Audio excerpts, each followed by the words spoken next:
Welcome to Dark Sorcery. I'm Alfredo Martinez, and I have with me once again Anton and Paolo Del Pre. Hey guys, good to have you back on, the three of us. Hell yeah, the boys are back in The town. boys are back in town, call it Dark Sorcery. You know how we do it.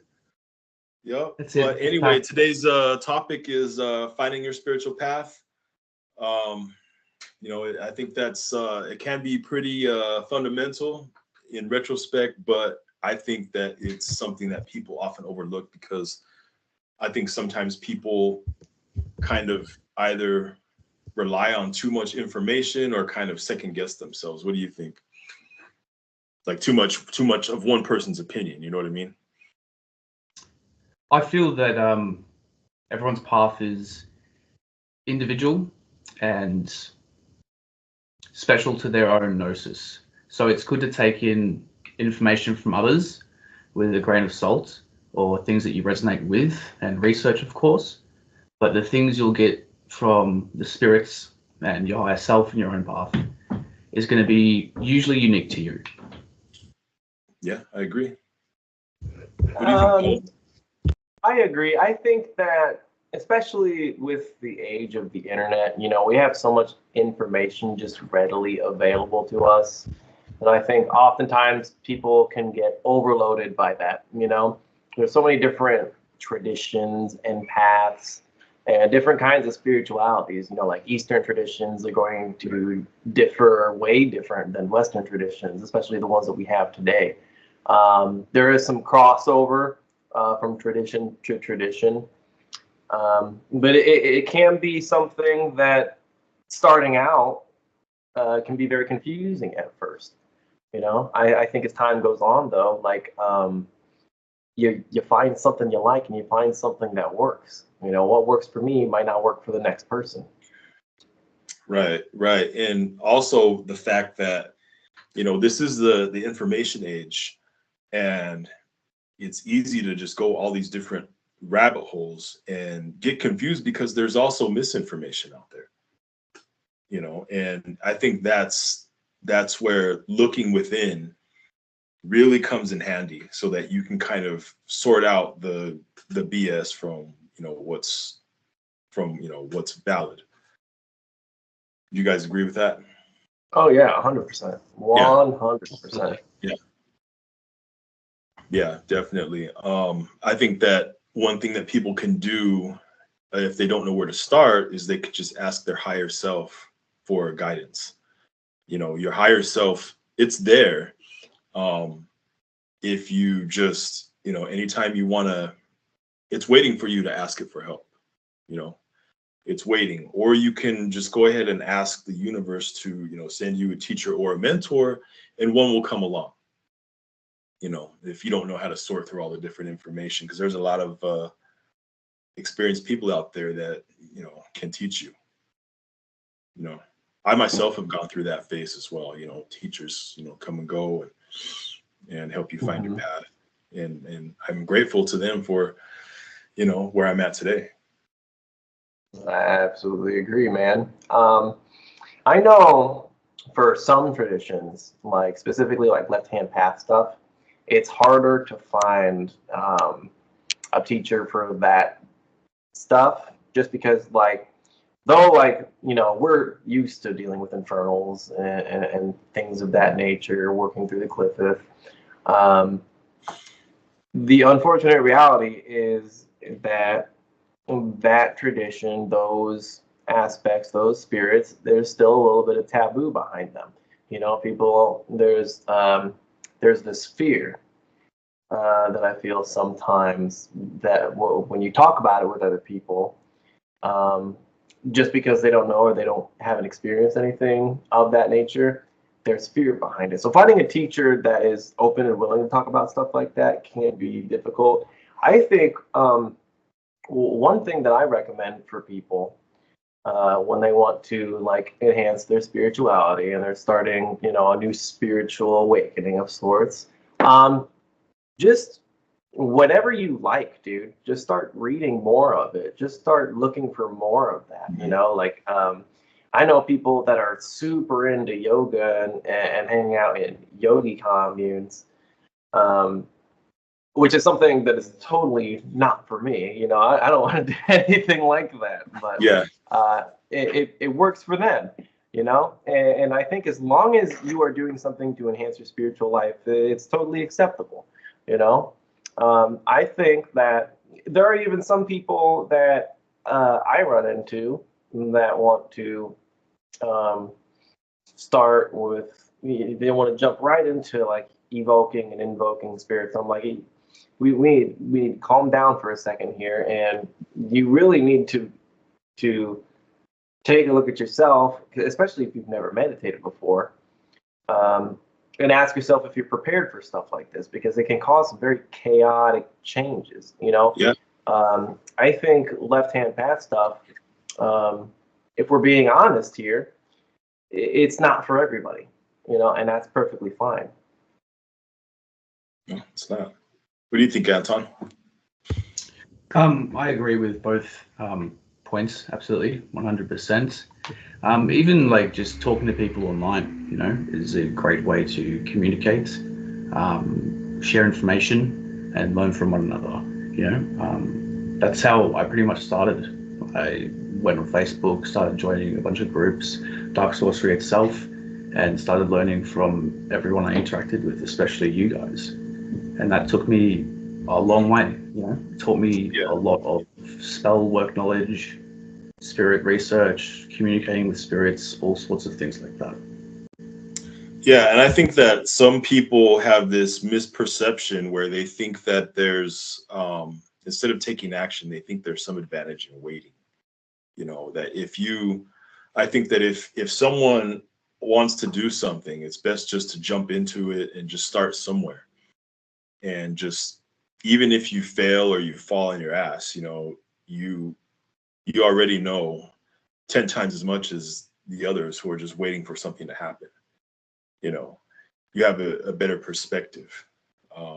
And just jump into it and do it, you know, whether that's, you know, reading a book, or even just, you know, looking even on YouTube. There is a lot of good information out there. I will say this, that there is an advantage in the information age, whereas, like, you know, I remember before the internet, you know, we had to go to the library, different bookstores, read different books. Now I'll say that helped me there's an advantage to that, because when you read a lot of books, it expands your vocabulary, and it allows you to be good at finding the best information right away. You can watch videos online, and that's cool, and for some people that works, you know what I mean? But I've been, you know, because of my background and as old as I am, you know, I'm used to just reading books and expanding my vocabulary and learning that way. But I've also found advantages in there's some really good online teachers. I mean, there's some really good stuff on YouTube, you know, or, you know, Rumble or Odyssey or whatever social media platform you want to look at. That can be just as beneficial as reading a book, you know, and I think that some people who are used to reading books and they're older, like, I think sometimes they miss out, where they kind of don't give the internet, you know, more credit than it's worth, you know, and kind of just, well, I read books, so I'm better, you know, and that's all just, you know, not really information I can find that's beneficial. But they're wrong. You know, I think that you should give both sides the benefit of the doubt. Oh, 100%. You brought up something interesting. You know, you said if you have an interest in something, you should jump right into it instead of waiting, even if you fail. Now, I'm sure this is true for all three of us here. I had to fail a lot, and it was almost like falling upwards. You know, I had to fail a lot and learn from my mistakes in order to get to where I'm at, dude. And I think part of why, like, why I love doing this, making videos, being online, and sharing what works for me, what helps me, is because, like, I've made a lot of mistakes already, so that you don't have to. You know, if anybody wants to learn from my mistakes, please. That's what I'm here for. Yeah. And another thing too that you brought up with the information age is there are a lot of good teachers online. I'll even go as far as saying there are people that I don't like personality-wise that when they talk, I'm like, well, this person knows what they're talking about. So it's this level of respect you got to have for some people, you know. And then there's the opposite end of the spectrum. There are people who are talking just to talk, unfortunately. I think when you are, this is some advice going forward, when you're looking for people to learn from, especially in online spaces, trust your intuition first and foremost, and secondly, look at what they're producing. Look at the fruits of their labor. Right? Are they practicing what they preach? Are they actually doing any kind of relevant work, or are they making up fantastical stories to appear to look like, you know, they know what they're talking about? Because some people online are just trying to sell you something, you know? So much of it, yeah. Yeah. So much of it. Yeah. What do you think, Anton, about that? I agree with both. A lot of people seem to project as well with their work, it seems. You know, they'll leak their inner shadow outwards and try to escape their own traumas, mistakes, flaws, past, etc., and create stories, etc., perhaps warp their own perception through this, so on and such forth. But it's pretty easy to discern that from real knowledge and results at the same time.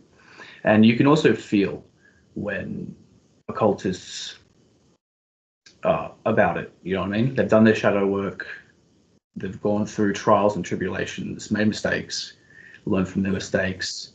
You know, they've walked through hell quite literally and spiritually. And it's in their aura, with how they speak, how they move, how they talk, those sorts of things. But with learning from mistakes, we can share our mistakes, but other people may make mistakes that are either unique or they just won't learn unless they sort of get burnt first. Yeah. Which there's nothing wrong with that.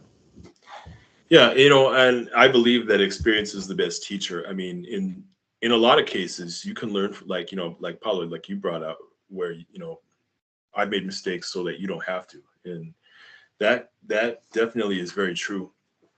But yeah, Anton, you're right. Where there's some things that people have to learn on their own.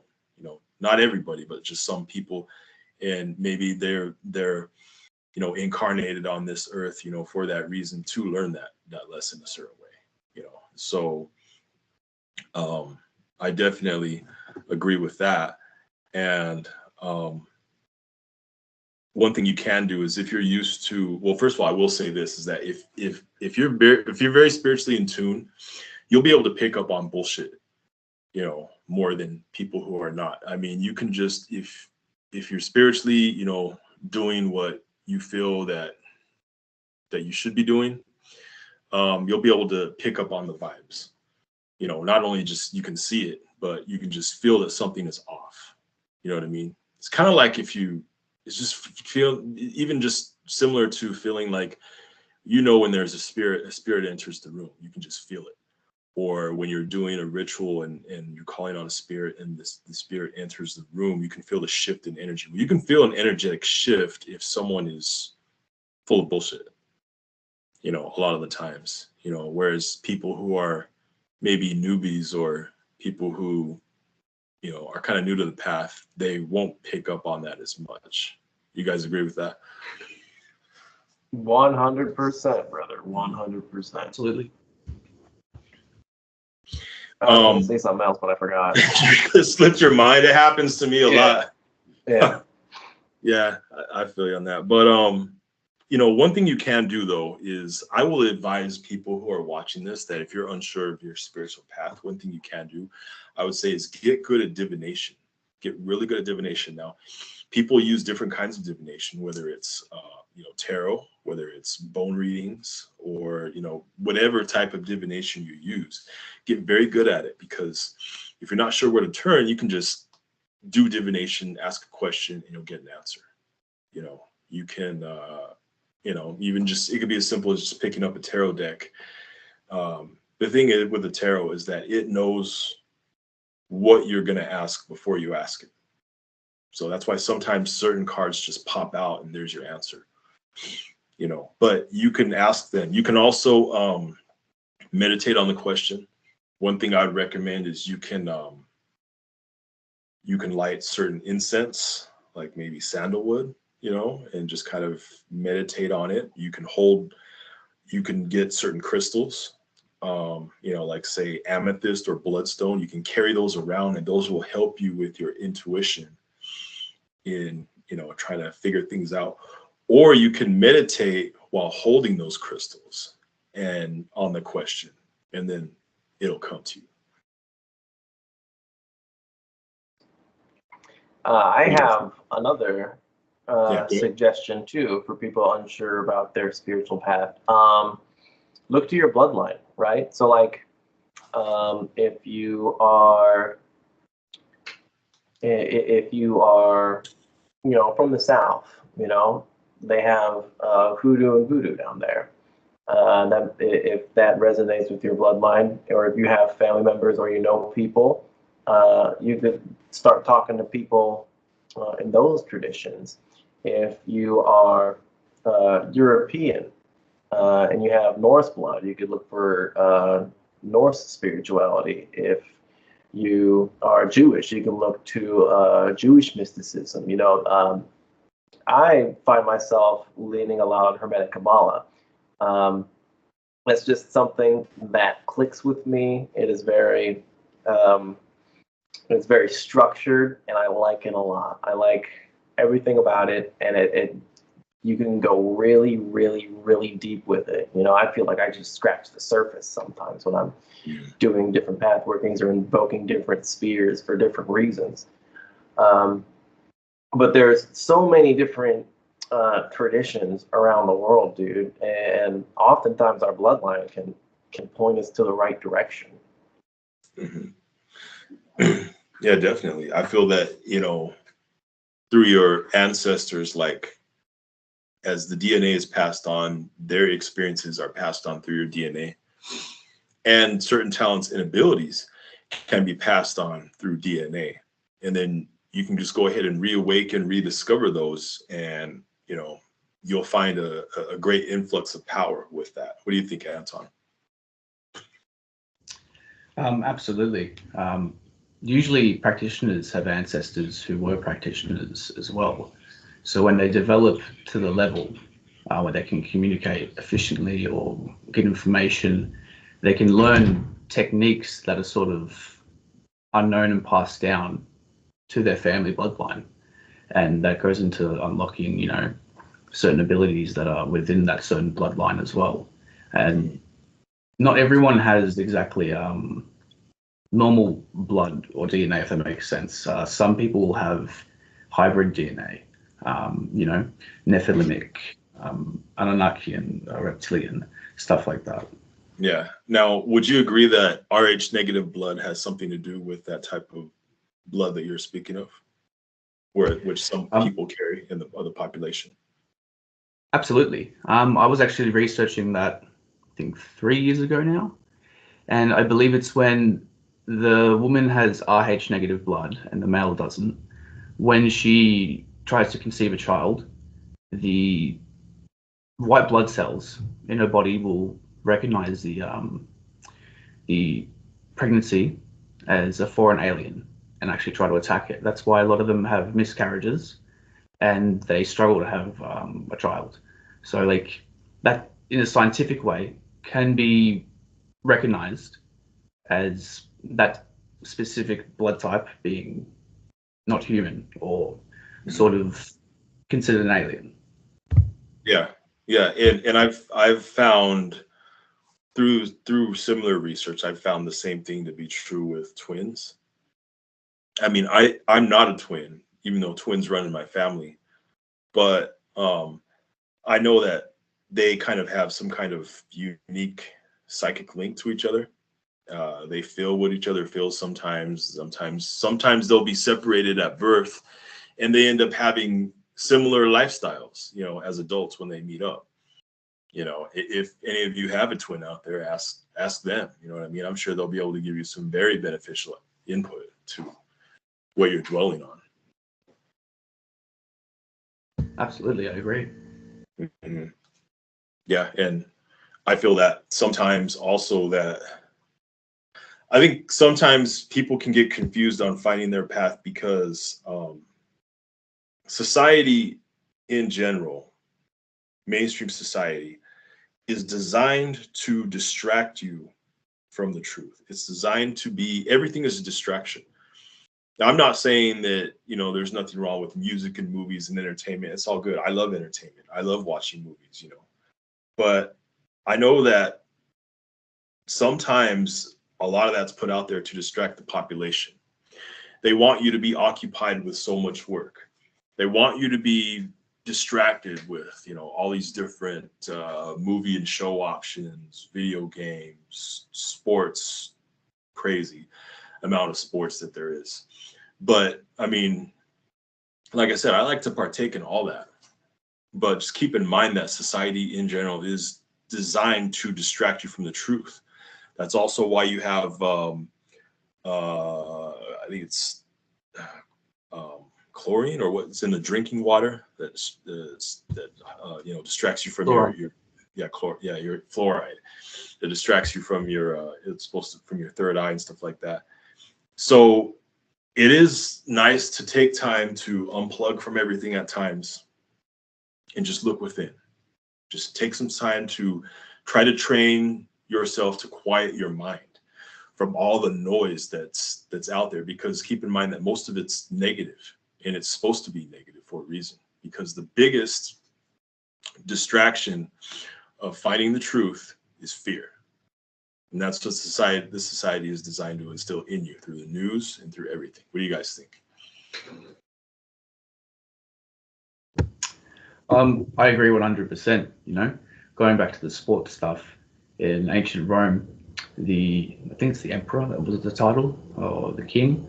Mhm. They would hold these Coliseum fights when the masses were getting outraged with things or unpleased with things, and they feared an overthrow. So they would hold these shows, these Coliseum fights, to simply have the masses drink wine, get distracted, and forget all of these issues going on within Rome.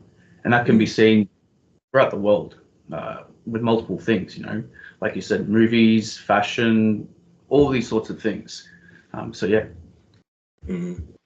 Yeah. What do you think, Paulo? I agree.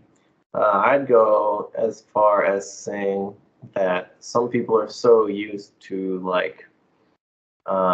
the way the world wants them to submit to a certain lifestyle. Some people are so comfortable with that that they don't want to know the truth. You know, that is my experience Mm-hmm. with a large majority of the population. You know, especially going out in public, you can just see it. You can just tell people are just chasing desires. They're chasing the carrot on the stick, and they're happy. They they find that somehow fulfilling, you know. And I think for people looking for a spiritual path, they want something more, and they know that there's something more, you know. Yeah. You know, I think that I'm paraphrasing, but I think one emperor said, give them sports and entertainment and they won't revolt. You know, I mean, you just keep people, and keep in mind that society, the way it is, it can be fun, but it's designed to keep you in a low vibrational state. Everything is wants you, everything is designed to keep you in a low vibrational state, you know. Um, and I think that this now one thing that helped me is when I started this path, I had a very hard time unplugging from the distractions because I liked, you know, watching a lot of movies. I liked being into music a lot. I liked all this different stuff, you know, sports and all that. So for me to try to take time to quiet my mind and look within it took some discipline. But one thing that really helped me out is I decided, okay, let me just start by reading books. So I would go out, find a book I thought would help me spiritually, and I would read it. I wouldn't read a whole lot at once. So what I started doing is I said, okay, I'm going to read 10 pages a day. I can do whatever I want for the rest of the day. You know, when I'm done with work, just 10 pages a day of a book. So I started doing that.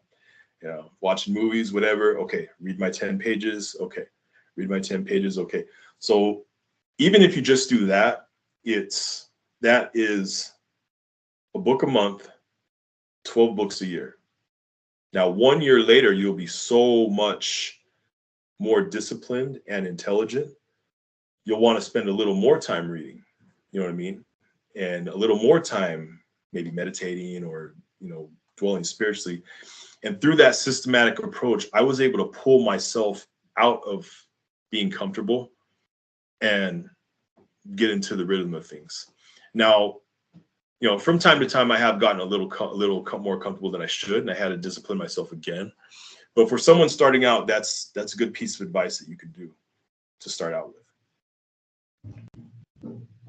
I think I'm going to take that advice, dude, because I just bought, well, my girlfriend bought it for me, Agrippa's 3 books on occult philosophy. It's a fucking huge book, dude, but it's so packed full of just awesome shit, dude. Great book. Great book. If anybody wants to fucking get confused like me and try to read this book, please do, and then help me out. I feel you, man. I've read some books that are maybe that thick, you know what I mean? Some occult books. And I'm like, you don't want to just take time out of your entertainment and just read a whole big chunk of it. Just start out with this little small portions is better than nothing at all for the day. Especially once you'll enjoy your entertainment better because you're like, oh, I feel accomplished now. I can watch this movie with a clear conscience, or I can, you know, binge watch whatever with a clear conscience, or do whatever. You know what I mean? Yeah, and the good thing about this book is like it's pretty digestible the way that it's formatted. Like he'll say like of fucking, you know, the zodiac, or of numbers and their meaning and their uses, or of symbols, and it's only like a couple pages, and then he explains the theory behind it, and then gives the fucking the zodiac. I was just reading that he was describing, I think it was the fixed signs, and I was reading about stars I'd never heard of before, and I was like, this is good shit, dude. This is really good shit. You know what? I think that I can already tell it's a good book because the subconscious mind speaks in symbols. You know, so automatically that could be a shortcut to learning certain things for a lot of people. Yeah, definitely. But Anton, is there anything like what helped you out when you were first starting out to get into the rhythm of things? For me, the only distractions I really had was lust. Just a little bit of an issue. Okay. Hey, we're guys, you know. That's it, man. That's it. Enough said. Indulgences, whether it be food, cigarettes, alcohol, things of that nature, procrastination, you know, sloth, those sorts of sins. And I've had to find a way to channel certain things to break these things and get disciplined. And that was meditating for 10 minutes a day, whether it be on a chakra, grounding, invocation, whatever it was, as long as it was 10 minutes a day. And eventually I got to a point where I'd sit and meditate for an hour almost every day for some period of time. And it would end up feeling like 10 minutes. So that would help me sort of break through those sorts of distractions, and also increase my psychic awareness at the same time. Yeah, I think that that's having a systematic approach to anything. There is no obstacle you cannot overcome. especially I'll bring up the point again with me reading 10 pages a day, is that, the Japanese have a saying that goes, it is better to understand a little than to misunderstand a lot. So if you try to absorb a lot of information at once, whether it be through a book or even just watching a video or just doing whatever spiritual practice, if you try to do it just a lot at once, it's taking small portions, absorb that, taking another small portion, absorb that, then you'll have absorbed the big portion that you wanted to, and just eat that, little, eat those vegetables basically before you can eat a steak, if you want to put it into, those kind of terms. But Absolutely, I agree 100%. yeah. So, also if you're used to working with certain deities, you can just go ahead and ask them for help. If there's deities that you're close with and working with and you trust them, just ask them, and if you're having a hard time with hearing them and what they say, you can do something simple. Just get a spirit board, put it right in front of their altar, ask them. They'll move the spirit board. If some people have a hard time with, their intuition or hearing, you can use that method and get started that way. Or you can just ask them that way. How can I get help more with hearing what you have to say? And, even if it's automatic writing or using a spirit board, there's always a way around something, I think. Always. What do you guys think? Yeah, I agree. I know I do that often. Usually when I hit like a roadblock or I don't know where to take my practice, I'm like, what do I do? I'll just sit down in ritual. I'll talk to my patron, Azazel. I'm like, what should I do? And oftentimes, he's got some pretty good suggestions. I think most recently, he just wanted me to spend more time in front of his altar. Just focus on him and that energy. Connect more, which is something that I find myself, especially like nowadays when I'm really, really busy, I don't have a whole lot of time for it. But even like 5-10 minutes a day is better than nothing. Yeah, I think, a lot of us are very occupied with work, with family, that most of us don't have a lot of time for this stuff,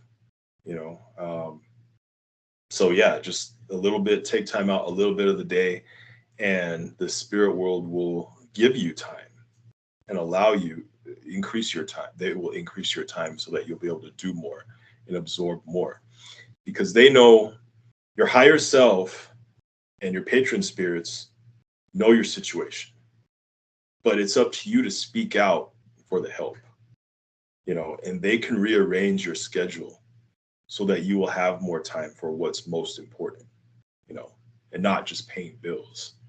That's important, but that's not the most important. The most important is working on your spirituality and growing and ascending and becoming better. That's what's most important, but you have to speak out and closed mouths don't get fed, like the saying goes. What do you think, Anton?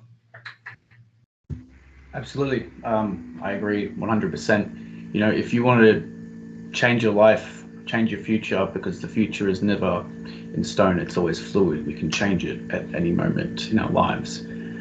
We have to be willing to make the effort and make the time to do these things, but also if our circumstances won't allow us, that's when we go to different sorts of means, and to go to the spirits for help. And with communicating with spirits, some people, based on their spiritual blueprint, may not be able to have clairaudient experiences. Sometimes they can only communicate via energy. So if you want to communicate with a spirit and you're very sensitive to energy, especially emotions, a negative sort of feeling from them would probably be a no, and a positive would probably be a yes. You could probably feel it. Yeah, definitely. And for those who are watching this who are new and don't have a lot of experience with clairaudience or, building up, being able to tell bullshit, is that just think of it this way. We've had experiences with ex-girlfriends where we know they're cheating, but they tell you they're not. They tell you that, oh, I wasn't there at that time. I never messed with that person, but you can feel it. You can always feel that something's off. So just go with, like what Anton just said, go with your gut feeling, and you can just start from there. It's especially, another thing that's important is chakra work. I know that, from time to time, there's been times when I've slacked off and not, tried to realign my chakras. And there's times when I need to discipline myself and do that. But if you're doing chakra work, you'll be able to tell bullshit more often than not, because if you don't have a blocked chakra, everything's, things will come to you. You'll be able to see the truth better. You'll be able to make better decisions. You'll be able to be pointed in direction better. It can, I just had a video the other week with Kenneth, and he gave some really good information of we were talking about, every time you see Buddha, he's meditating under a tree. That's a very good strategy. You know what I mean? Something simple as that. You'd be surprised what would come to your mind from that. What do you guys think about that?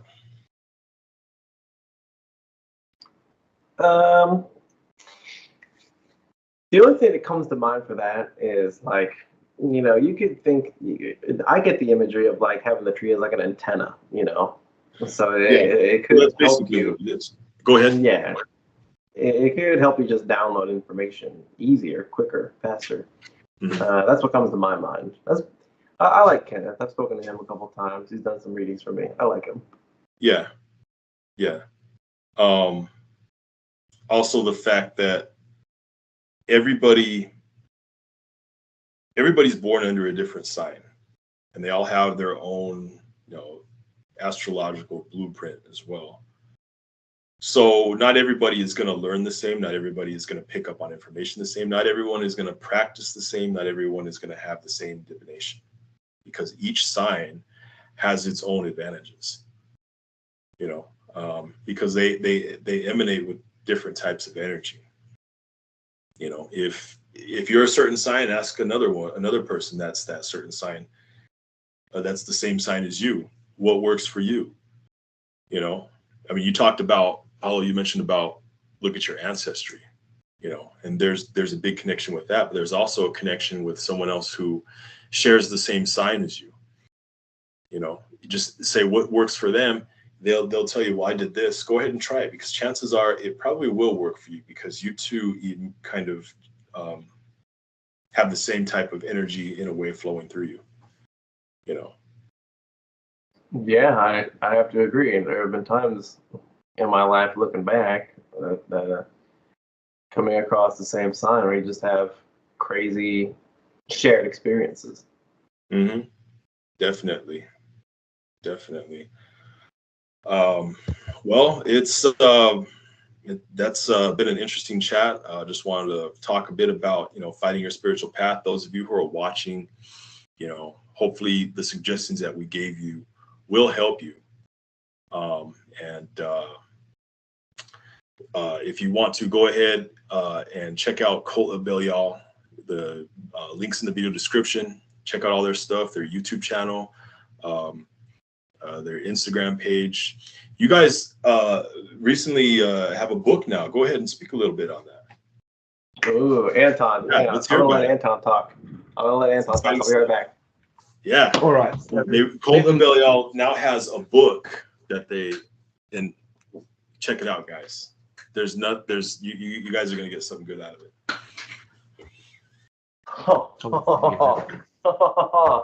Yeah. Yes, we do. Been working on this for a long time, all year. Yeah. Yeah, and it's finally here, dude. This is been a passion project for our team here, dude. And I'm just happy it's out, dude. So if you are interested in left hand path sort of stuff, into working with infernals, but more specifically, if you are looking towards spiritual empowerment and spiritual alchemy, the first half of this book is geared towards that. So there are plenty of meditations and rituals specifically geared towards that, dude. And then if you want to make shit happen, dude, we've got a fuck ton of spells and workings for, like, you know, lust, for wealth, prosperity, protection, hexes, curses, and some spirits and aspects in there. I love it. I love it. I'm very proud of what we've done. Yeah. Anton, go ahead and tell the people what they can expect from that book. So you can expect a plethora of transformation rituals and empowerment rituals with a lot of the Infernals' big names. A lot of them will provide extreme life-changing results, both externally and internally, and trials and tribulations through those processes. We have almost every category of spells in every school of magic you could think possible. We have curses, wealth magic, protection, and much more. Spirits and aspects, we also have undiscovered aspects of spirits, such as the vampiric aspect of Lucifer, a fusion of solar and vampiric energies. Excellent, excellent. I'm definitely going to get my copy. So everyone out there, get your copy, and I'll have the link below in the video description. And everyone who's watching this Dark Sorcery YouTube channel, like and subscribe.